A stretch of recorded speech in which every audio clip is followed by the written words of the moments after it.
Dans cette vidéo, nous apprenons à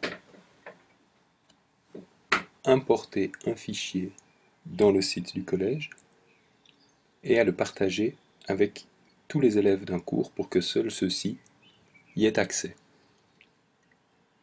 Première étape, se connecter. On clique sur le bouton qui permet de le faire, on saisit son nom et son mot de passe. Une fois cette étape effectuée, léger changement ici dans votre nom apparaît sur la droite. Et ensuite, il s'agit de se rendre dans une zone du site dans laquelle vous avez un accès autorisé pour ajouter des nouveaux contenus. Par exemple, si vous êtes professeur de mathématiques, dans la zone mathématiques. On voit tout de suite la différence puisque vous avez un certain nombre de droits. Ces droits se manifestent via cette bande verte ici. Ensuite, dans la zone de mathématiques, vous pouvez par exemple ajouter un dossier que vous allez appeler mon cours, mon nom, tout ce que vous voulez. Donc mon cours, enregistrer. Et à l'intérieur de ce dossier, vous allez ajouter un élément, cet élément de type fichier. Donc je donne un titre, mon fichier pour mes élèves, et je vais chercher ici sur mon ordinateur ce fichier. Alors, imaginons qu'on veuille simplement afficher par exemple ce document. On peut ici en donner une description. On descend et on clique sur enregistrer.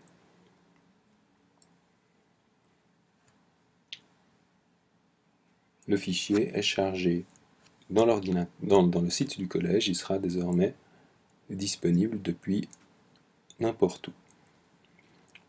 Ce fichier est bien situé dans la zone mathématiques, mon cours, mon fichier pour mes élèves. Supposons maintenant qu'on souhaite que ce fichier ne soit pas, comme indiqué ici, visible par tous. Alors si vous cliquez à droite ici sur le menu déroulant, vous pouvez le rendre privé, c'est-à-dire qu'il ne sera visible que par les propriétaires du fichier, soit vous-même et a priori dans les zones de discipline vos collègues. Vous pouvez également le rendre visible à certains via l'onglet Partage. Je choisis cet état, ce qui veut dire que j'indique mon intention que ce fichier ne soit visible que par un certain public. Il s'agit maintenant de déterminer quel est ce public, et c'est la dernière étape. Je clique maintenant sur Partage.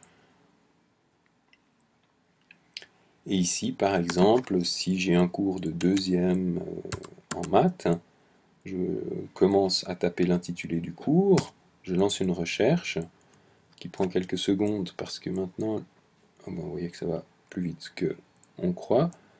Arrivent ici tous les cours de deuxième. Alors supposons que je donne le cours 2 maths 2 DF1. Je vais ici choisir le cours de maths 2 DF1 et je vais décider ce que peuvent faire les élèves de ce cours. Est-ce qu'ils peuvent seulement voir le contenu ou je peux éventuellement leur donner l'autorisation de modifier. Par exemple, ils pourraient changer le fichier, modérer, ça n'est pas dans notre contexte, ou ajouter, si on était dans le cas d'un dossier, on pourrait les autoriser à ajouter des contenus. Ici, je veux simplement qu'ils puissent voir ce contenu. Je descends et je fais enregistrer. Et c'est terminé. Maintenant, si je reviens ici dans mon cours, ou ici sur voir, alors remontons un état ici, donc dans le dossier mon cours, ce dossier est visible de tout le monde. Dans ce dossier, il y a un fichier qui s'appelle mon fichier pour mes élèves. Si maintenant je me déconnecte, on constate qu'en retournant dans la zone des mathématiques, je n'ai pas fait de lien, donc mon fichier s'appelait mon cours, il est ici, mon dossier s'appelait mon cours. Donc, si je ne suis pas connecté, je ne vois pas le fichier. Par contre, si je me connecte comme un élève du cours 2 maths 2 DF01, alors ce fichier apparaîtra.